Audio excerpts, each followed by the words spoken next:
In this video, I'm going to show you how to dodge and burn to enhance features and create a dramatic image without ever leaving Lightroom.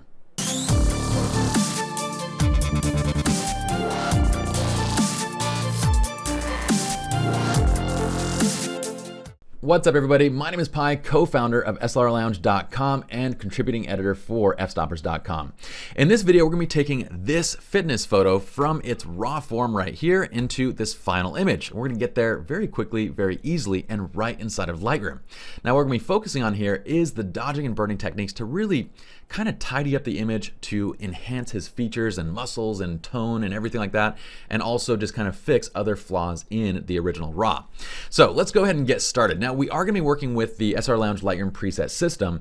I will go over some of the details of how it works, but this isn't really about how we're going to do the basic raw processing. This is more about the dodging and burning. So if you want to learn more, be sure to check it out. It's in the SR Lounge and Fstoppers stores. All right, so let's jump in and get started. Now, this photo is of Jeremiah. He's one of the trainers at a local boutique gym called the 12. It's actually an absolutely incredible place to work out. It's where I like to work out. So if you're in Southern California, join me down there. All right, so with this shot, I want to go over quickly the settings. And this was actually filmed for our latest or up and coming DVD, Lighting 101, which is going to be incredible. I don't want to give away too many of the hints and secrets about what it's going to be about because it's going to be really cool. It'll blow your minds. But anyway, this was shot at 1/30 of a second at f2.8 ISO 800. We have a light coming from above, and we're basically balancing the ambient with the flash so we can get this kind of ambient light coming through and underneath the garage and lighting up this haze. And the haze is actually created by a fog machine we have in the background, just kind of giving a little bit of environmental effect to the shot. Let's go ahead and work on the original photo. This is where we're going to be going with it, but this is the original file. So you can see we actually have quite a ways to go, but it's not going to take that long. You might be surprised. So I'm going to hit Control-Shift-R or Command-Shift-R if you're on a Mac, just to reset out everything. Now, with this photo, what we're going to be doing is we're going for a vivid look. I want to keep it in color, but I want to have that desaturated kind of look to it. So what we're going to do is choose one of the foundation presets. We're going to go with a desaturated grunge. This gets us actually really close to where we need to be, and I'm going to go over the settings in just a moment. So don't worry if you don't have the presets. It's not a big deal. Okay, so what we're going to do is also just adjust the exposure by 1 stop, and I'm going to boost dynamic range. And I'm just going to see which range I like. Now, if you go up too high in dynamic range, you end up with this really fake looking HDR thing that doesn't look good. It's like the internet blah HDR. We want to have highlights, we want to have shadows, and so I'm just going to leave this at a 1 stop HDR boost, okay? It's not even 1 stop, it's like a half stop HDR boost. But let's take a look at these settings, and I'm gonna actually save this out right now. So let's go ahead and let's just create a snapshot here. Oh, there's actually a snapshot created for basic processing. Let's just update this. I'm gonna go right click and click update with current settings. Oh, one other thing, I forgot to adjust my temperature. I'm actually gonna take temperature up to about 6100, and then let's update that. Because I wanna go through and we'll show you kind of each step along the way as we make these adjustments. Okay, so here is where we were with our raw file. Here's where we are now. We've gone quite a ways, but it still has a long ways to go to being finished. Now, what's been done is we've boosted temperature to give it a little bit of warmth to it, and also exposures up by 1 stop, contrast by 25, and we're dropping highlights, raising shadows, dropping whites, raising black. So this is that kind of dynamic range boost, and this is really only kind of like a 1/4 stop, half stop-ish range. We're also boosting clarity by +60. Now this effect right here is really where you get all that mid-tone contrast that gives it that hard edge or that kind of grunge vibe to it.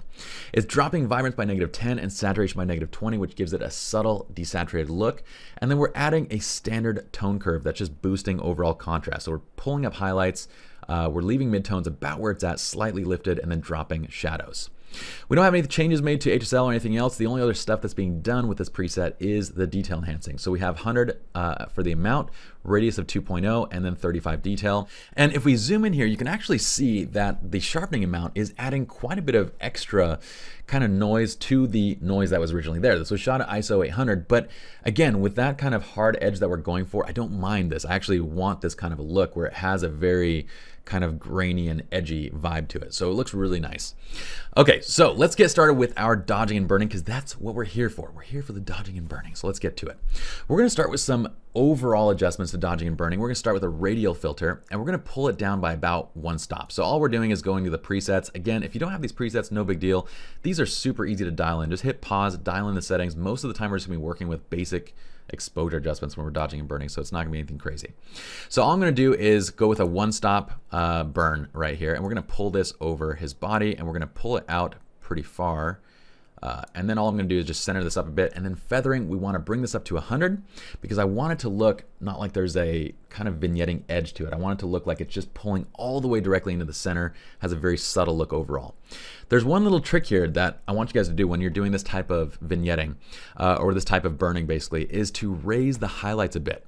Now the reason is that when we pull this over the entire area, if you have highlights and whites, pulling it down by one stop grays it out. And I don't want that. I want those highlights and whites to remain white. So we're going to pull up the highlights just a bit. The other thing I'm going to do is grab a graduated filter this time, and we're going to go again to a one stop, and we're just going to pull this in from the left to right. And again, see how over here it kind of turns a little bit gray. So all I'm going to do is again bring that highlight point up just a bit, and I don't need to burn it by that much. So I'm just going to pull this up maybe to by 0.6. I can't even talk right now.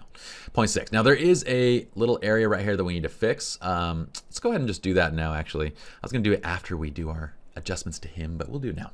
Now I'm going to start using the brush. Okay, so what we're going to do here is whenever you're inside of, inside of Lightroom, I'd always used to previously say that don't generally use the brush because it freaks out. Now, since the latest updates, it's gotten better. If you're not working on too many local adjustment layers, it'll still be okay. If you have lots of layers, the brush is still going to freak out. But what we're going to do here is I'm going to turn off the auto mask. And then there's an easy way to do this, and we're not going to do with flow or anything. Just leave everything at 100 right now. So feather to 100, flow to 100, density to 100. And we're going to bring the exposure, actually just leave it at -1. What I'm going to do is paint this in roughly over this area with a fairly large brush. And I want to get a little bit of overlap here, okay? So you'll see this overlap where it gets really dark in the center.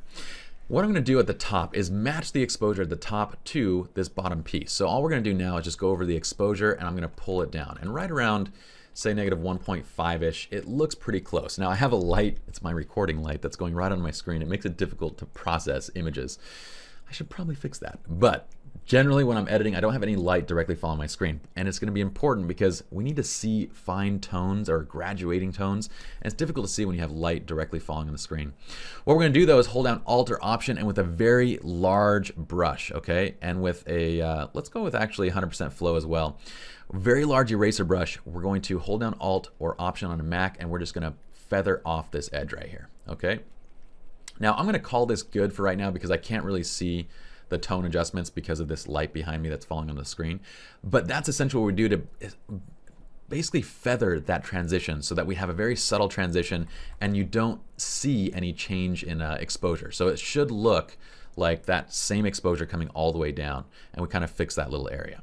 Okay, and then if we want to, we can also hold down Alt or Option to use that eraser brush and just paint it off of this left side that kind of fell over that background area. If there was detail there, you might be able to see it, but since it's all black, you don't see it anyway.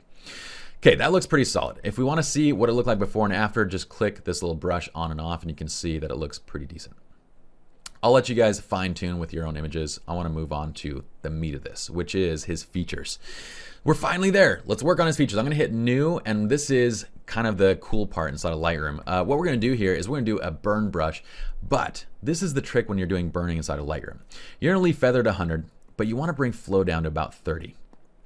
29, 30, whatever.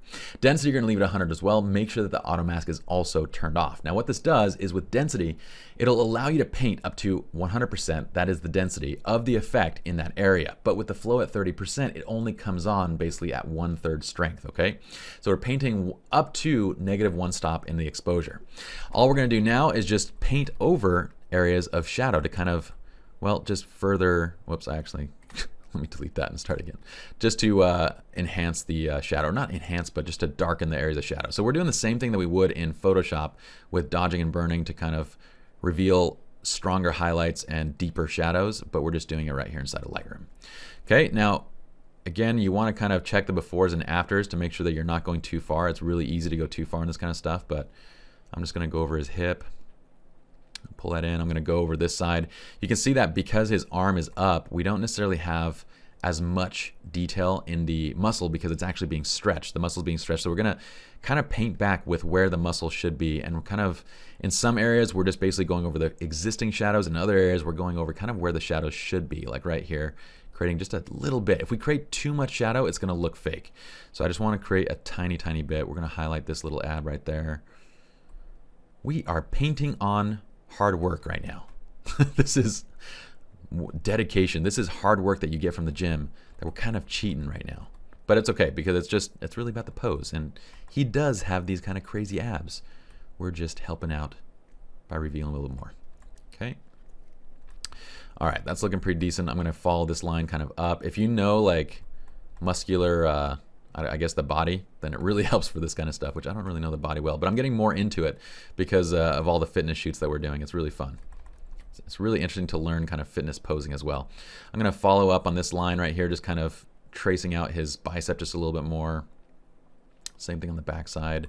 I'm gonna kind of draw these lines down just right across, kind of enhance, deepen these shadows just a bit.